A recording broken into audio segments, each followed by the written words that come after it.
wir fahren, wir fahren schneller.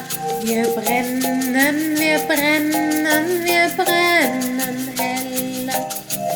Unsere Augen leuchten greller, unsere Augen groß wie Teller.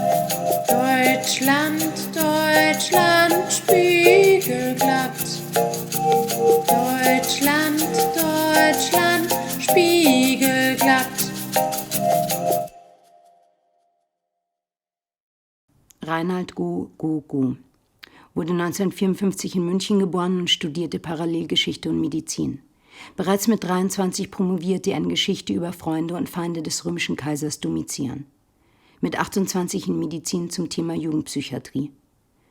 Parallel schrieb er verschiedene Zeitungen und Magazine, zunächst Rezensionen, dann auch persönliche Texte über sein Studium. Nach Abschluss seiner zweiten Promotion wurde Reinhard Schriftsteller. Die soziale Isolation, die er als studentischer Überflieger erlebt hatte, überwand er, indem er sich fortan jeweils mehrere Jahre lang deutschen Malerfürsten, deutschen Fernsehfürsten, deutschen DJ-Fürsten, deutschen Schriftstellerfürsten, insb, deutschen Politikerfürsten und deutschen Managerfürsten als beschreibender Beobachter näherte. Während Reinhards lyrisches Ich Frauen als süße Mäuse verniedlichte und als zu keinem ordentlichen Gedanken fähige Wesen abtat, die Frau kennt nur Plural und Schleim, wabern, wogen, mal dies, mal jenes. Sie kennt natürlich keine Entscheidung, sie ist nichts als Scheide. Man sagt zur Frau der und sie sagt immer beide. Und sie lebt so, sie denkt so, entsprechend ihrer Natur, grundlegend falsch, verblödet. Mischten sich in seinen Männerporträts Faszination, Ekel, Neid und Bewunderung auf eine ungestüme Weise, wie man es von leidenschaftlichen Liebenden kennt, deren Gefühle unzureichend erwidert werden. Die Fürstenzirkel waren zu chauvinistisch, um offene Homosexualität zu dulden, aber zeitgenössisch genug, um einem teilnehmenden Beobachter gegenüber in der Hinsicht nicht allzu kritisch zu sein. Reinhards verliebte, obsessive Aufmerksamkeit schmeichelte ihn. Er galt als ein wichtiger deutscher Schriftsteller, für viele sogar als der wichtigste seiner Generation. Auch hielt man ihn seines schrillen Gelächters und heftigen Genickes wegen kaum zu einer koordinierten, intimen Handlung fähig. Es brauchte einige Ecstasy-Trips, bis sein lyrisches Ich an die 40 begriff, die Frau, unglaublich. Das war mir gar nicht so klar gewesen bisher, das Frauending, was das überhaupt für ein tolles Ding ist. Mir war das neu, ich kannte das nicht, Sex mit einer Frau blieb ihm fremd.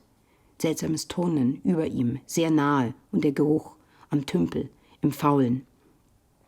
In seinen 50ern zog Reinhard mit einer dünnen, burschikosen Frau zusammen, bekam ein Kind mit ihr und hängte sein Leben als intellektuelles Groupie an den Nagel. Dass ihm das gut gelang, lag auch an einem Mangel an Gelegenheiten. Die Emanzipation setzte endlich den Männerbünden zu und da, wo es sie noch gab, in den Gangs und in den rechtsextremen Szenen, war es Reinhard zu gefährlich. Als sich dann aber in Deutsch-Südost eine Sezession weißer Männer formierte, in der sich alte Objekte seines Hasses und seiner Begierde engagierten, war Reinhard mit Mitte 60 wieder voll an und dabei. In Deutsch-Südost war jeder sein eigener Fürst, auch Reinhard. Andere Dessauer mochten mächtiger, schöner oder böser sein, aber allen war der weiße Mann auf die Stirn geschrieben. Als Künstler-Groupie hatte Reinhard auch ein wenig gekünstlert, als Techno-Groupie auch ein wenig musiziert, als Fernseh-Groupie auch ein wenig getalkt. Dieses kokette Deletieren war als weißer Mann nicht möglich, das war man nicht mal so nebenbei. In Deutsch, Südost, konnte sich Reinhard nicht mehr ausweichen. Was er liebte und was er hasste, das entschied sich in ihm.